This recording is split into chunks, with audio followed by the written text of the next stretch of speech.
Bem-vindos ao Discurso Direto, o novo espaço de entrevistas do Semanário Novo, com transmissão na JETV do Jornal Económico. O nosso convidado de hoje é Eduardo Catroga, antigo Ministro das Finanças e com uma larga carreira no setor empresarial. Dr. Eduardo Catroga, obrigado por ter aceito o nosso convite. Prazer, André. Obrigado.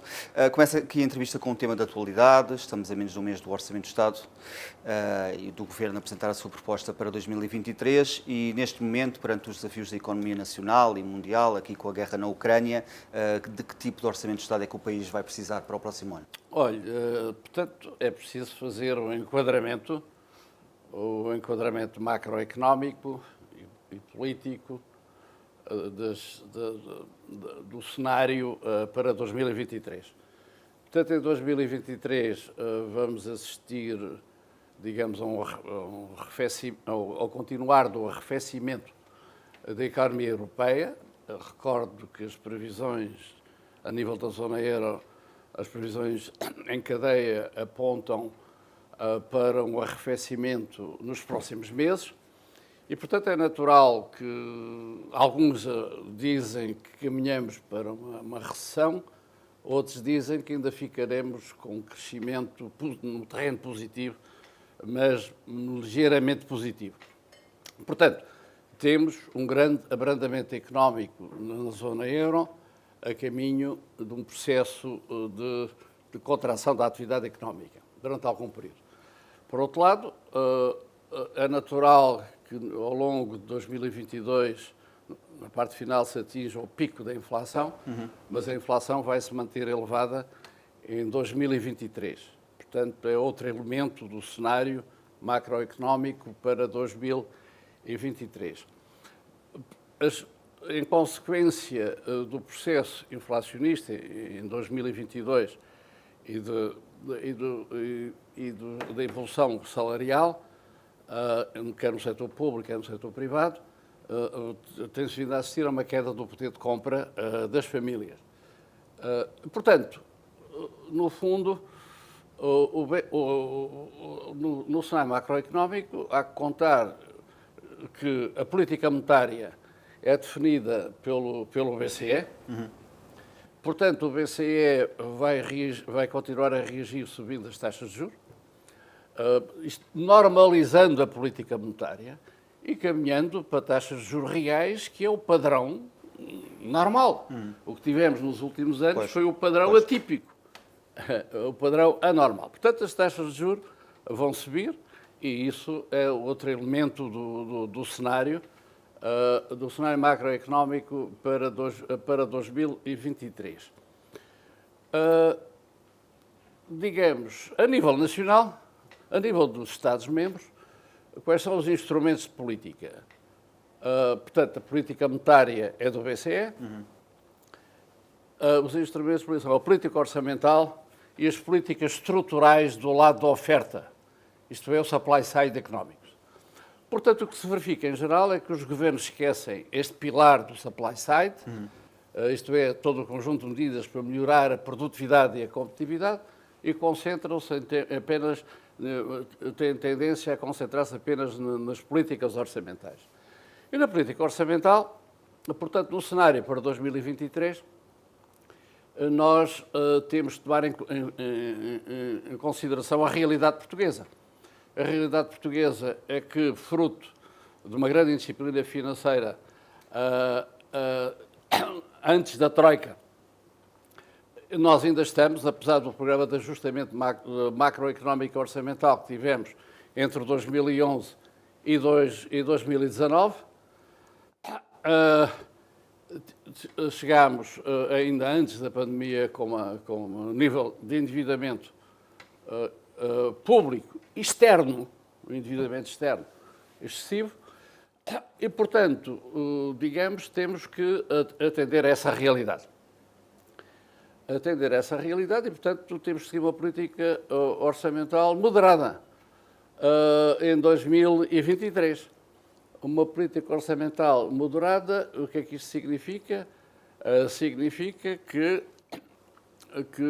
temos que continuar o processo de descida do rácio da dívida pública no PIB, e é fundamental obtermos, digamos, obtermos este desidrato, porque para que o país progressivamente se destaque pela positiva do grupo de países mais endividados da zona euro e de maior taxa de risco, como é o caso da Itália, ou como é o caso da Grécia. Portanto, Portugal está ali numa zona já de transição, fruto do sucesso do programa de ajustamento de 2011 a 2019 e de alguma moderação nos últimos anos, está num processo de recuperação, digamos, dos seus ratings, da redução da sua taxa de risco, e isto é uma medida estrutural crítica para o médio e longo prazo, quer para as famílias, quer para as empresas.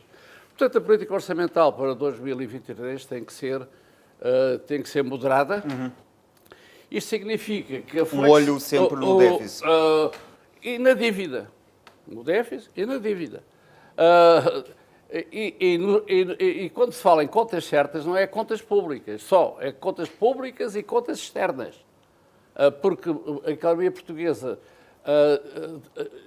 necessitou de programas de ajustamento nos últimos 40 anos, quando também apresenta déficits externos significativos.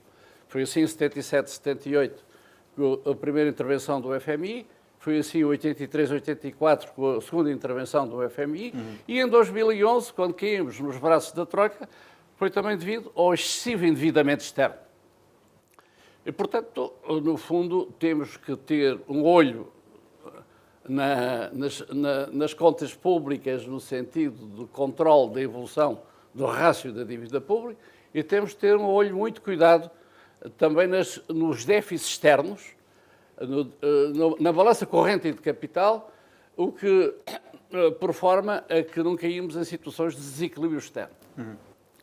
Portanto, no orçamento para 2023, o que eu gostaria é que tivéssemos uma política orçamental que se preocupasse com a qualidade da despesa pública. Não com o montante da despesa pública, mas com a qualidade. Porque um dos problemas estruturais que temos na economia portuguesa é a fraca de qualidade da despesa pública, que representa um quinhão significativo da riqueza anual. Portanto, isto tem a ver com a produtividade do setor público, tem a ver com a reprodutividade quer da despesa pública corrente, quer, no sentido de evitar desperdícios, quer da reprodutividade da despesa pública de investimento. Tem-se falado aqui muito de aumentos para os funcionários públicos, também houve aqui uma redução nos últimos anos da carga horária no setor público. Isto são fatores que o preocupam e que podem vir a pesar nas contas nacionais nos próximos anos? Reparo, vai pesar nas contas nacionais nos próximos anos o facto de nos últimos meia dúzia de anos, 7 anos, temos aumentado em 60, 70 mil o número de funcionários públicos. Ao arrepio da evolução da população ativa, ao arrepio da evolução da população portuguesa e ao arrepio das necessidades objetivas da alocação de recursos na economia. Portanto, como por exemplo o setor da saúde é o caso evidente, aumentámos o número de membros, de colaboradores do Serviço Nacional de Saúde em mais de 20 mil, despejámos dinheiro em cima dos problemas, mas não melhorámos a qualidade e todas as métricas de eficiência apontam para uma degradação da qualidade do serviço público do Sistema Nacional de Saúde. Tivemos aqui um verão quente no SNS. Portanto, no fundo, isto veio a propósito e ilustra bem a necessidade de melhorarmos a qualidade da despesa pública e melhorarmos a qualidade da despesa de investimento.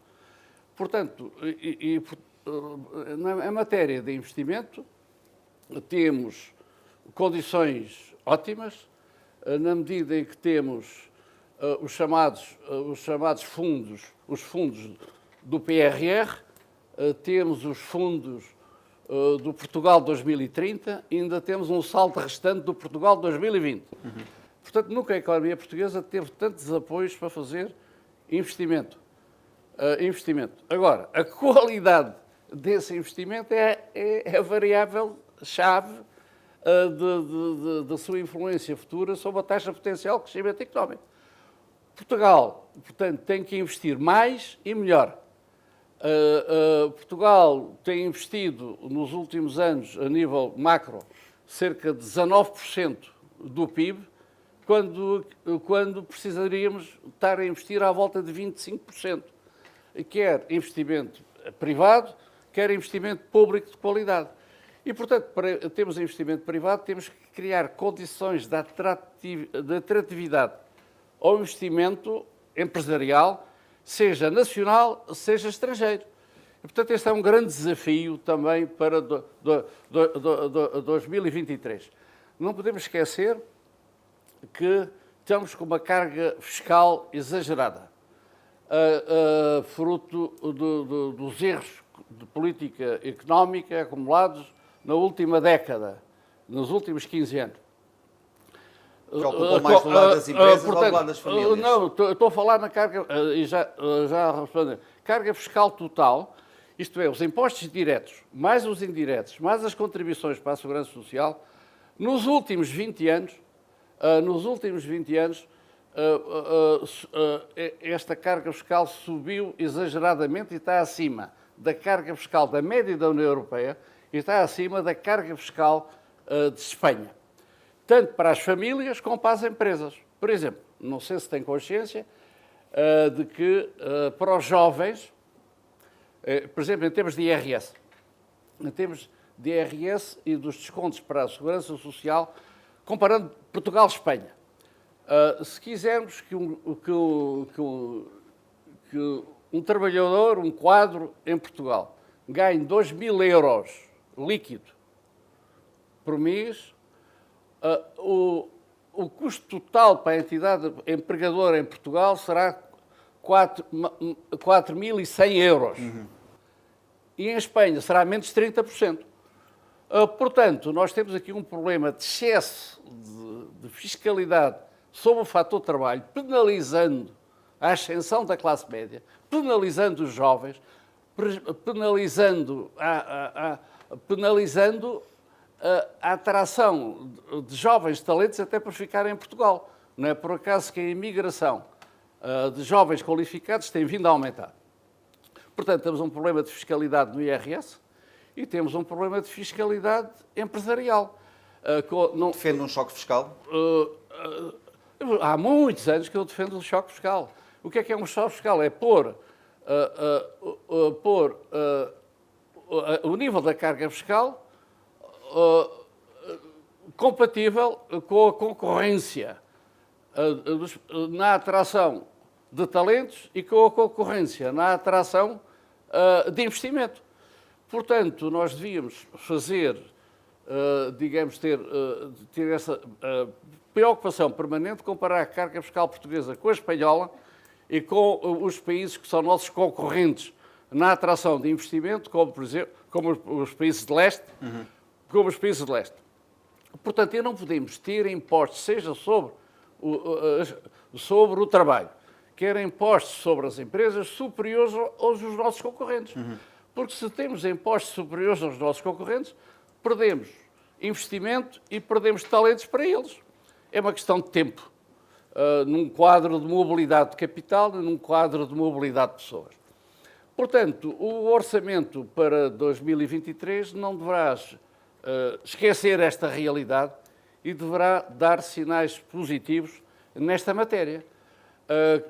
Deverá dar sinais positivos. Portanto, sinais positivos na qualidade da despesa pública, na qualidade da despesa de investimento, a despesa pública corrente, que é na qualidade da despesa de investimento. Sinais positivos no IRS, no sentido, e no IRC, no sentido de estarmos em condições de fazer face à concorrência na atração de investimento e na atração de quadros qualificados.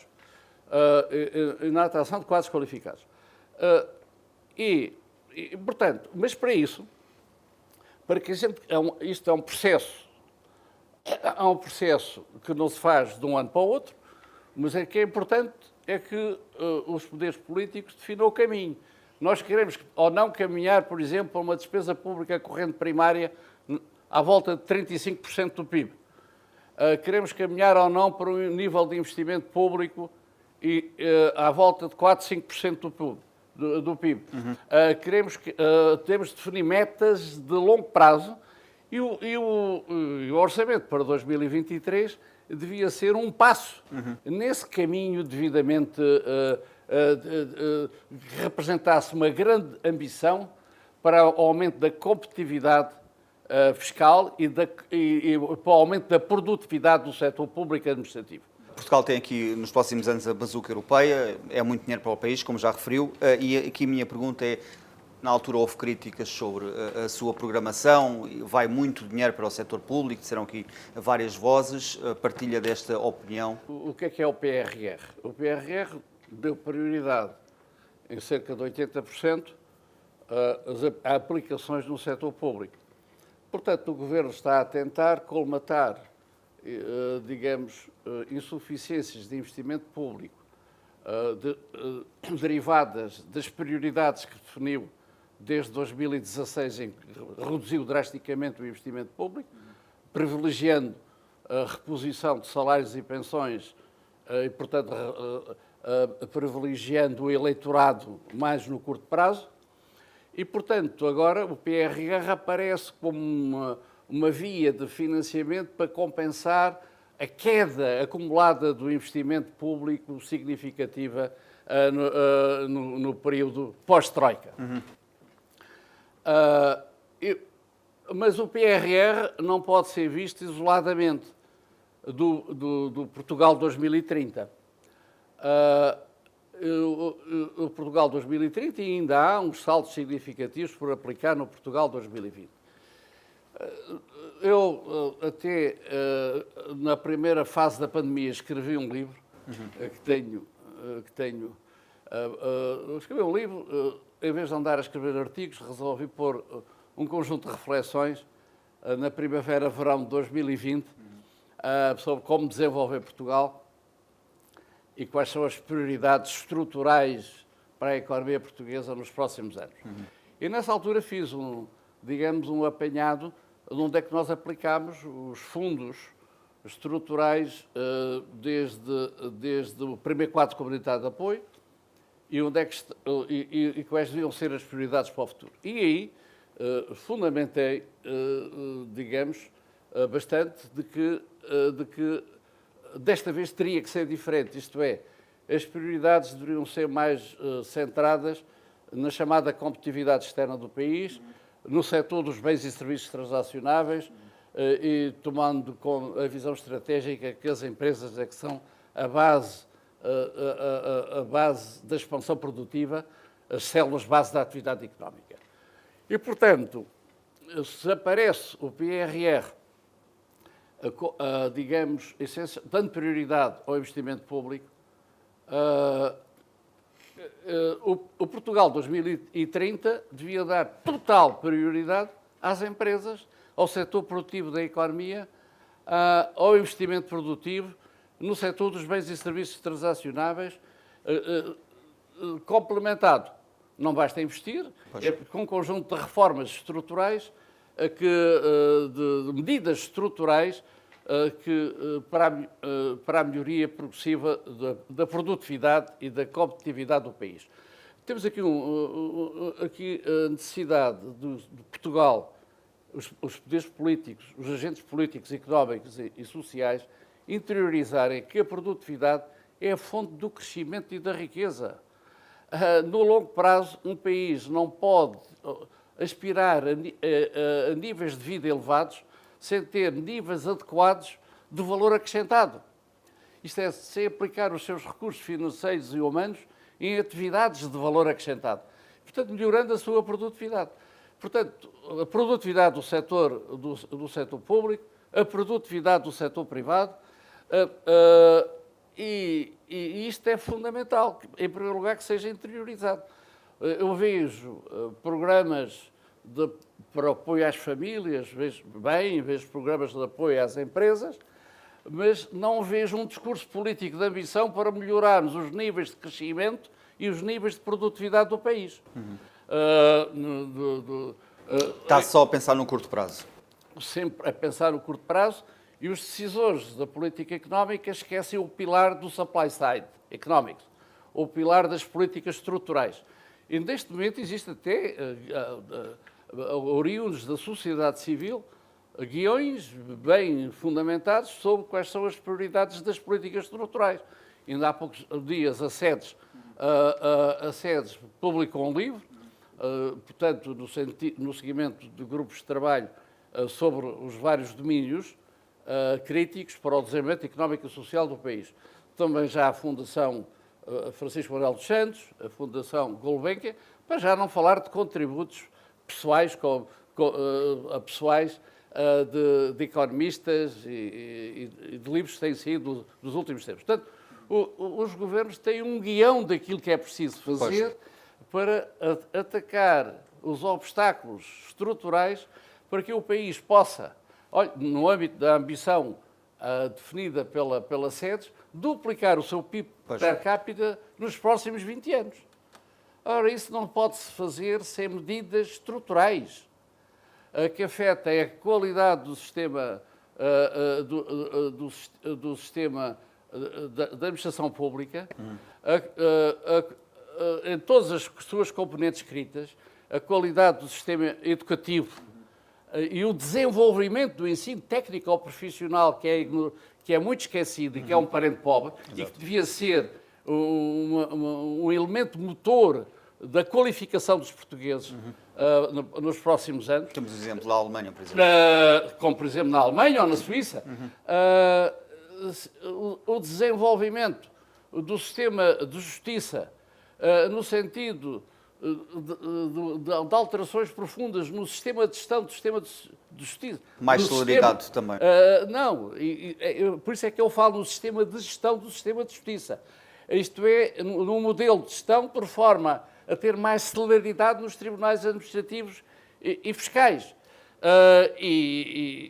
Portanto, a qualidade da aplicação dos recursos afetos ao Sistema Nacional de Saúde, que exige uma mudança de filosofia.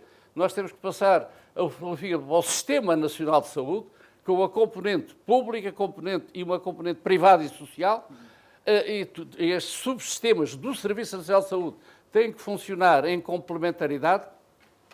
Já temos mais de 3 milhões de portugueses com seguros de saúde, mais 1 milhão de portugueses com acesso ao seguro de saúde especial, que é a ADSE. Portanto, já temos 4 milhões de portugueses no sistema, em sistemas alternativos ao Sistema Nacional de Saúde. Então, o Sistema Nacional de Saúde é uma conquista civilizacional, deve ser aperfeiçoado, mas não podemos tomar uma visão ideológica, e o Ministro da Saúde não pode ser o Ministro do Serviço Nacional de Saúde, mas tem que ser o Ministro do Sistema Nacional de Saúde. E, portanto, há aqui uma mudança de filosofia e uma mudança dos modelos de organização e de gestão e de incentivos. E de incentivos aos profissionais. Digamos, não podemos ter um médico super especialista a ganhar 2, 3 mil euros e a pagar 40% de impostos. Como também não podemos ter quadros técnicos nas empresas ou na administração pública que não sejam adequadamente remunerados. Mas para serem adequadamente remunerados, todos nós aspiramos a isso, é preciso ter a ambição de crescer. Portanto, se puséssemos a economia a crescer durante 20 anos, a uma taxa na casa entre os 3% e 3,5%, teríamos os problemas das aspirações dos portugueses mais solucionados, teríamos a sustentabilidade da segurança social mais garantida, teríamos o Estado social mais garantido. Porque o grande inimigo do Estado social, no futuro, será a realidade económica e financeira se nós não conseguirmos dar um salto no crescimento económico. E não há dúvida que nos últimos 20 anos o nosso crescimento foi anémico. Exato. Às vezes iludimos-nos que agora com taxas de crescimento neste período de recuperação pós-pandémica, mas vamos chegar ao final deste ano, talvez, com o nível de riqueza que tínhamos em 2019. Exatamente. Portanto, no fundo, temos que pensar numa ótica estrutural, numa ótica de longo prazo, em todos os fatores que aumentam a taxa potencial de crescimento económico. Porque sem crescimento económico não há desenvolvimento económico e não há desenvolvimento social sustentados. E, portanto, isto precisa de ser interiorizado pelos nossos decisores políticos. Portugal regressa hoje aos mercados. A entrevista está a ter lugar antes de sabermos aqui da conclusão da emissão da dívida, mas tudo aponta que o país vai pagar os juros mais altos no espaço de 5 anos. O encarecimento do financiamento do país preocupa-o e é preocupante para o país? Repare, estamos a voltar a uma situação normal. Digamos, ainda estamos com taxas de juros reais negativas. Portanto, taxas de juros reais negativas não é um padrão normal. Portanto, digamos, o país tem que estar preparado para, seja a República, sejam as famílias e as empresas, para o regresso à normalização das taxas de juros. O período dos últimos 10 anos é que foi anormal. Portanto, eu recordo, quando eu fui Ministro das Finanças, digamos, o peso dos juros da dívida pública no PIB eram 6%, caiu para 2%. Portanto, no fundo, as taxas de juros estão baixas. Há um processo de normalização que é inexorável. E, portanto, digamos, preocupa-me era se os decisores políticos e empresariais não tivessem consciência da anormalidade da última década. Portanto, estamos a regressar a um regime económico e de inflação normal. Este vai ser o primeiro ou é com o cunho de Fernando Medina, visto que o anterior era um documento de João Leão. Esta vai ser uma prova de fogo para o Ministro das Finanças? Repare, o Ministro das Finanças hoje, digamos, tem... Vai ter que saber dizer não? É muita gente? Repare, o Ministro das Finanças tem uma função nuclear em qualquer executivo, embora o modelo atual do Ministério das Finanças seja aquilo que eu chamo um âmbito restrito. Tem essencialmente, digamos, o orçamento, e que é uma função importante. Não tem a gestão da função pública, não aparece também como orientador da política económica e financeira, como impulsionador das medidas estruturais para melhorar a produtividade e a competitividade. Portanto, é um modelo de organização que existe em alguns outros países. E, portanto, o Ministro das Finanças, o modelo do orçamento que vai apresentar, está sempre muito condicionado pela magnitude das despesas fixas. A liberdade de escolha é muito pequenina, muito pequenina. As despesas fixas são a grande fatia do orçamento do Estado em consequência de decisões de anos anteriores. Portanto, o Ministro das Finanças, até à data, tem tido um discurso coerente,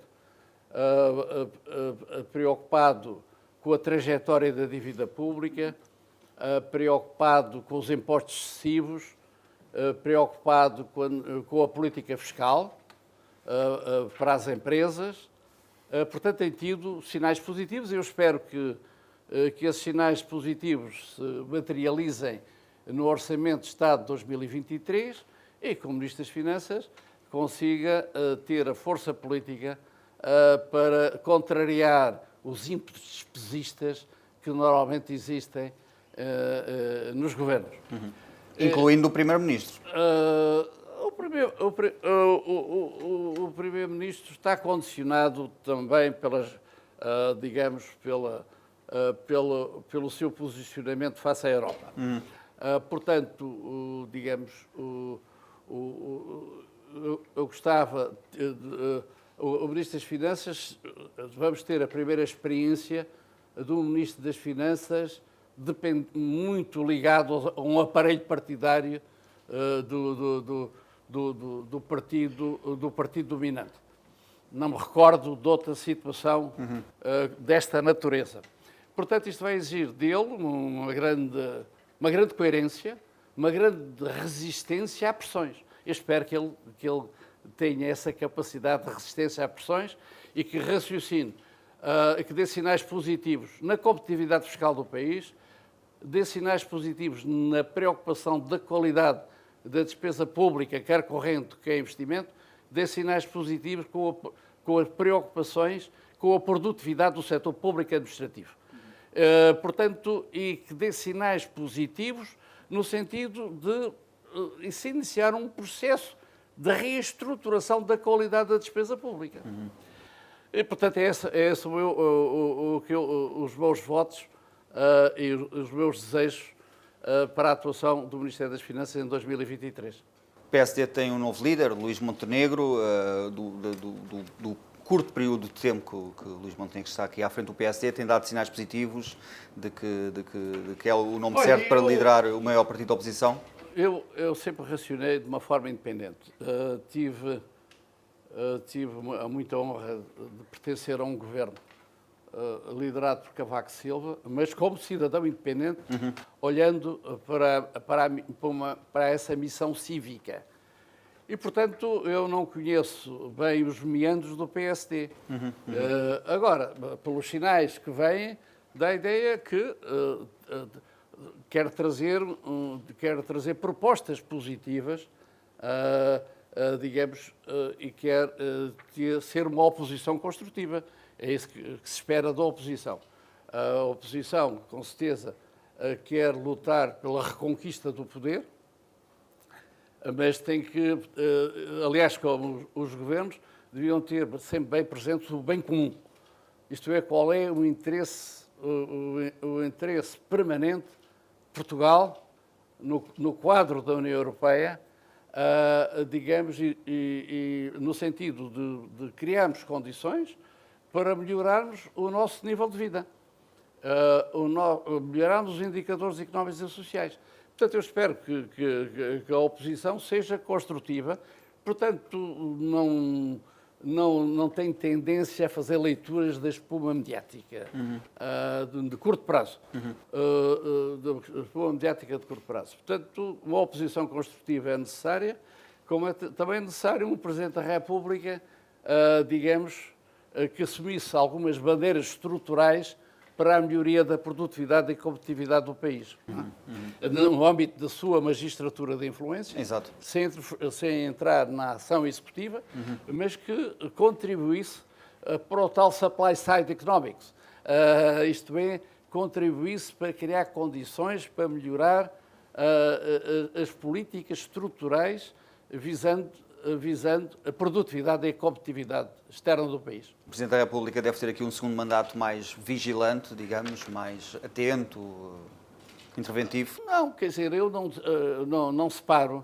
Ainda por cima com uma maioria absoluta? Não, mas eu não vou por aí. Eu acho que o Presidente da República tem que exercer a sua magistratura de influência pensando no bem comum e não pensando nos jogos políticos de curto prazo. Portanto, digamos, eu gostaria que o Presidente da República assumisse mais bandeiras estruturais no âmbito da sua magistratura de influência. Se preocupasse com por exemplo, com o desenvolvimento do ensino técnico-profissional. E como se preocupa, por exemplo, com o abandono escolar precoce. Que se preocupasse mais com a atração de investimento produtivo para a economia portuguesa. Com a reforma do sistema de gestão do sistema de justiça. Portanto, que assumisse algumas bandeiras estruturais no sentido de estimular o governo, a desbloquear, digamos, a inação estrutural em que tem estado. Portanto, no fundo, Portugal, quando há um problema difícil, isto é um problema estrutural. Os problemas estruturais existem para serem atacados. E quando não são atacados, vão-se acumulando seja no sistema, seja nos sistemas das políticas públicas, seja nos sistemas da atração de investimento produtivo, seja nos sistemas da atração de talentos para a economia e para a sociedade portuguesa. Portanto, eu gostaria de ver o Sr. Presidente da República ter uma magistratura, sua magistratura de influência, aproveitar a sua excelente popularidade para estimular o Governo a tomar medidas estruturais no lado do supply side economics, que tem a ver com a melhoria da produtividade e da competitividade da economia portuguesa. Conhece bem o setor energético, foi chairman da EDP durante vários anos.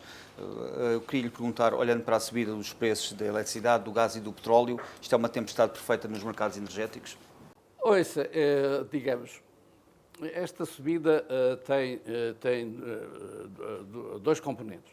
Em primeiro lugar, uma componente ligada à transição energética e outra componente mais conjuntural, digamos, mais derivada da guerra da Ucrânia, que foi um fator inesperado. Em relação à transição energética, eu recordo que uma transição energética tem uma dimensão técnica, económica e política. E a substituição de combustíveis fósseis, que representam cerca de 80% das fontes primárias de energia, e que tem crescido a nível global, por exemplo, cresceu 3 vezes desde meados dos anos 60, substituir 80%, que é a situação atual, no mix energético em termos de fontes primárias de energia, por energias renováveis é um processo lento. E, por outro lado, o fenómeno da substituição por chamadas novas renováveis é um fenómeno lento. E o que é que aconteceu? E era previsível que acontecesse e os poderes políticos não fizeram a pedagogia necessária. Digamos, como começámos todos a falar de energias limpas, nos últimos 10 anos diminuíram os investimentos nas chamadas energias fósseis, consideradas sujas. Portanto, não houve aumentos de capacidade nem de carvão, nem de gás natural. E, por outro lado, a substituição da produção por energias à base do vento ou do sol não acontece de um dia para o outro. E são energias intermitentes. Isto é, precisam de backups, de backups térmicos ou o backup nuclear. Portanto, temos aqui na subida dos preços, uma componente estrutural. A transição energética é por si só inflacionista, implica um aumento de curto prazo, médio prazo, aumento dos combustíveis fósseis. E, por outro lado, as tecnologias das energias renováveis, se considerando não só os custos nivelados económico-técnicos, mas também os custos indiretos de backup, não são mais caras do que as energias fósseis, sobretudo quando estamos a falar de instalações já amortizadas, seja na base do carvão, seja na base nuclear. Portanto, digamos, temos aqui uma componente da inflação dos preços de energia que era expectável, e que é inerente à transição energética. A transição energética, a curto e médio prazo, é inflacionista. Por outro lado, pois, estes fatores estruturais foram agravados, aqui no caso europeu, pela guerra na Ucrânia, e que veio evidenciar os erros estratégicos cometidos para a Europa, no campo da política energética, nomeadamente pela Alemanha, em que se deixou de depender a mais de 50% do gás russo, e que definiu um mix energético a caminho de só com renováveis, fechou quase todos os nucleares, quase todas as centrais a carvão, no âmbito de uma filosofia fundamentalista, ambientalista e fundamentalista, por pressão política dos verdes em determinado momento. portanto, em que fechou quase todas as suas instalações nucleares, quase todas as instalações de carvão, e, portanto, dentro de uma filosofia que o futuro era energias renováveis com o backup do gás, e o gás era essencialmente russo, que depende a 50% da Rússia, e com o segundo oleoduto, Nord Stream 2, passava a depender a 70%. Portanto, erros estratégicos acumulados na Alemanha por pressão política dos verdes, por pressão política demasiado fundamentalista. Portanto, digamos, a resolução destes erros estratégicos no quadro europeu vai demorar tempo. Portanto, claro que passa pela diversificação das fontes de aprovisionamento de combustíveis fósseis, claro que passa pelo desenvolvimento das interconexões interpaíses, claro que passa pelo aumento das trocas de energia entre os vários países, mas este é um processo lento, claro que passa pela ação que é muitas vezes esquecida e que agora, no próximo inverno, vamos ter a prova decisiva, que é a conservação de energia. Portanto, digamos, a conservação de energia, a poupança de energia. Portanto, quando nós falamos no gás russo, não sei se no gás, por exemplo, a nível europeu, um terço do gás, em termos de aplicações finais, um terço vai para a indústria. 41% vai para o aquecimento doméstico. 2% vai para o setor dos transportes.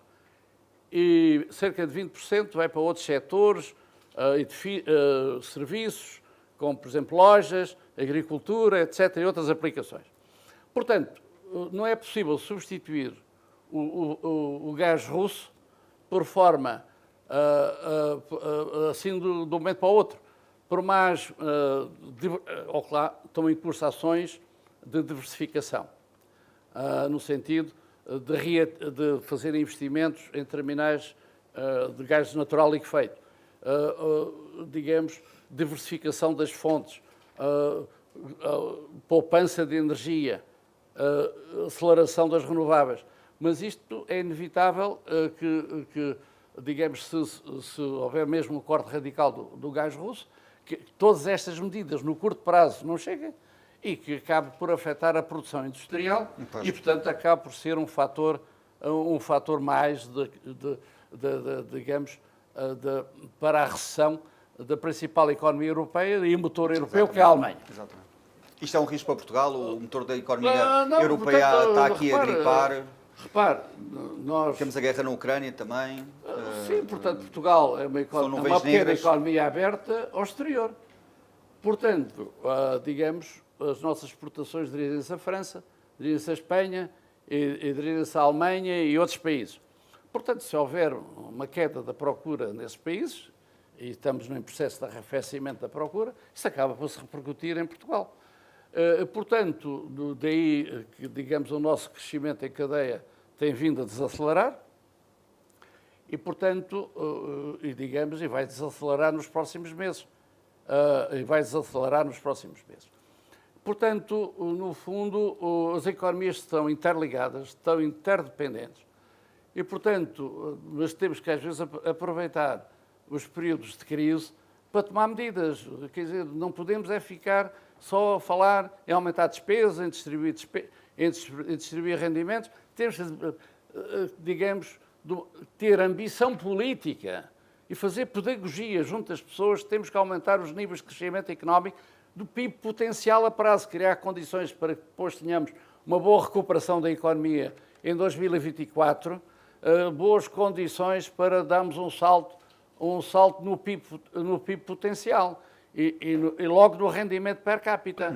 Portanto, vamos ter um período de curto prazo de sacrifícios, mas temos que ter uma luz de esperança de que vamos criar condições para dar um salto no processo de convergência e vamos deixar de estar a caminho do caudal da Europa. Portanto, eu penso que a sociedade portuguesa, se devidamente mobilizada, cria a ambição adequada e se interiorizar que a resolução dos problemas dos salários da função pública, das pensões, dos salários do setor privado, exigem crescimento económico, exigem aumentar o bolo da riqueza nacional, a interiorização disto seria meio caminho andado para resolvermos os problemas. O Governo aprovou aqui um pacote, um super pacote de mais de 2 mil milhões de euros para as famílias, para ajudar a mitigar aqui a subida dos preços em vários setores. Este é o sinal certo ou é o sinal errado e que o Governo deveria reduzir despesa? A minha opinião é de que é a seguinte.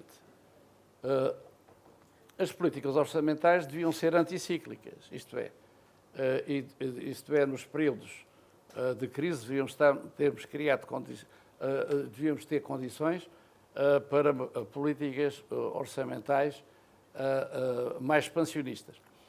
Mas isto pressupõe que no passado não tivéssemos deixado de criar dívidas excessivas. Portanto, nós não estamos em condições de seguir políticas orçamentais expansionistas. Portanto, o que o Governo fez foi, digamos, distribuir uma parcela dos impostos excepcionais, isso aí é que são impostos excepcionais, derivados da inflação, portanto, e procurou fazer isso de acordo com determinados critérios. Eu preferia que esses critérios tivessem incidido mais sobre os segmentos mais desfavorecidos da população e sobre os segmentos das empresas mais de energia, de consumo energético mais intensivo. Portanto, nós não podemos estar a distribuir um bocadinho do bolo por todos, devemos concentrar a distribuição possível pelos mais necessitados e pelos setores críticos da economia que são afetados por este período extraordinário. Portanto, eu teria seguido esta filosofia, mas devo dizer que o Governo, em relação ao pacote total, foi bastante moderado comparativamente com outros governos, mas também temos que comparar, digamos, que as restrições estruturais dos níveis de endividamento público e externo de Portugal não são comparáveis. Eu, portanto, penso que é o pacote possível, mas que, na minha perspectiva, deveria ter tido outras prioridades de aplicação. Maior concentração nos segmentos mais necessitados. Aqui fala-se em taxar, mais a nível europeu tem-se falado em taxar aqui os lucros extraordinários das empresas do setor energético. Este é um caminho a seguir ou não fará sentido? Olha, em primeiro lugar, eu nunca vi definição o que é que são lucros excessivos. Estamos a falar de empresas integradas, isto é, estamos a falar de empresas que, por exemplo, no campo das empresas petrolíferas, que estão na exploração de petróleo, que estão na refinação, que estão na distribuição e na comercialização. Portanto, era preciso, em bom rigor, dizer qual é a parte da cadeia de valor onde é que se localizam esses lucros excessivos. Localizam-se na fase da exploração, isto é, quem tem posses de petróleo está a ter lucros excessivos. Onde é que estão esses posses de petróleo? Estão na Europa? Não vejo. Normalmente estão em países emergentes. Portanto, há lucros excessivos no setor da refinação, no setor da comercialização. Isso aí, se existem lucros excessivos, as entidades de regulação devem investigar se as margens estão ou não estão de acordo com os padrões normais.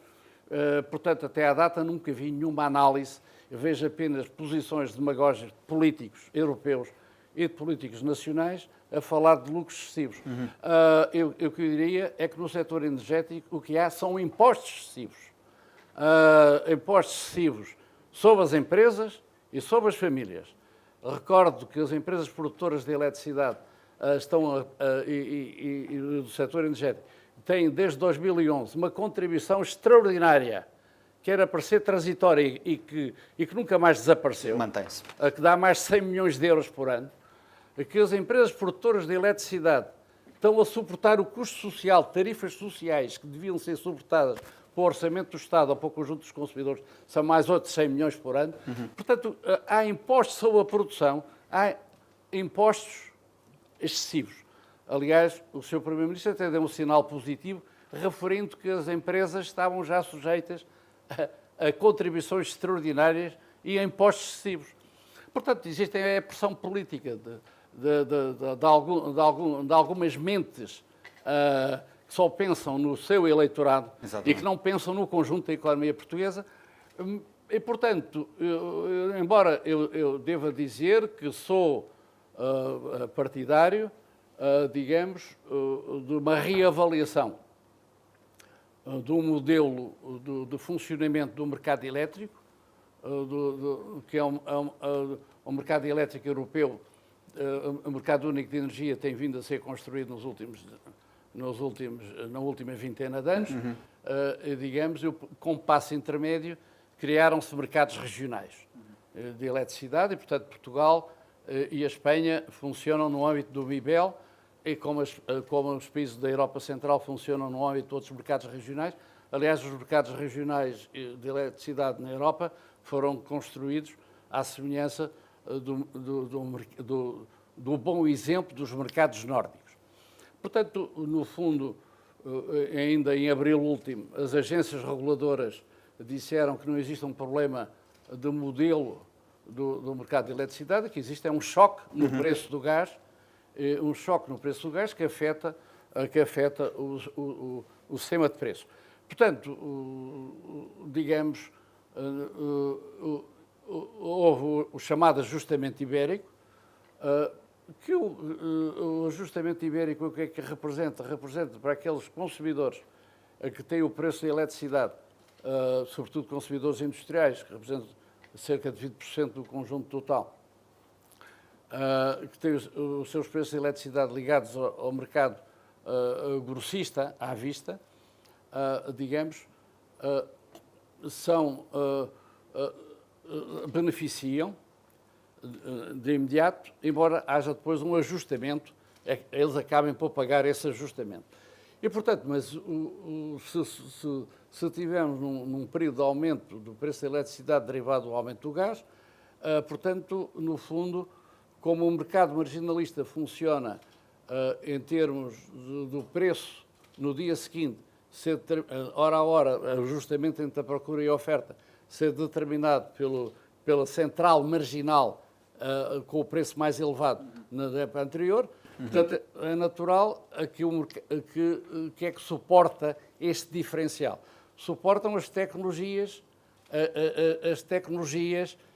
que estão em mercado, que são as hídricas, as nucleares, digamos até as renováveis, as renováveis que estejam em mercado. Portanto, não me choca transitoriamente que haja, digamos, aqui umas medidas excepcionais para uma situação excepcional, mas acho que também a reflexão sobre o funcionamento futuro dos mercados regionais, em articulação com o desenvolvimento do mercado único de energia, deve ser devidamente ponderado em todas as suas dimensões e, normalmente, a pressão da conjuntura não é o clima mais favorável Exato. Para fazer grandes reformas. Dr. Catroga, estamos mesmo a terminar e gostava de lhe colocar aqui uma última questão relacionada com a TAP, uma empresa pública, foi renacionalizada e queria lhe perguntar, a TAP deve continuar na esfera do Governo, deve ser privatizada, na sua totalidade, uma parte, qual é que é a sua análise? Pois, eu penso que a evidência histórica na Europa, e não só, mostra que o Estado deve se concentrar nas suas atividades core.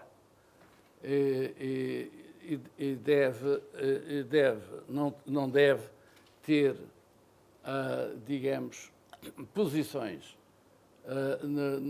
nas empresas em concorrência, porque a gestão burocrática do Estado não é compatível com a dinâmica dos mercados. Portanto, e com a filosofia dos mercados. Portanto, a TAP tem que ser, para sobreviver, tem que ser uma empresa sobreviver sem subsídios, tem que ser uma empresa competitiva no nosso espaço europeu e no segmento regional, escolhendo bem os seus segmentos de mercado, os seus nichos de atuação. Portanto, a TAP, quanto mais depressa voltar à gestão privada, isto é, a gestão motivada por razões de racionalidade económica e financeira e razões de racionalidade estratégica, melhor. Portanto, acho que foi um erro que os outros países europeus não cometeram. O Estado ficar totalmente com o bebê nos braços e, quanto mais depressa, arranjar parceiros que tragam racionalidade estratégica e racionalidade económica e financeira, melhor para o conjunto dos contribuintes e melhor para o desenvolvimento futuro da economia portuguesa. Dr. Catroga, muito obrigado por ter aceito o nosso convite. Muito obrigado, foi um prazer, André. Obrigado. A nossa entrevista chegou ao fim. Obrigado por terem estado connosco. Na próxima semana regressamos com uma nova entrevista do Discurso Direto. Obrigado.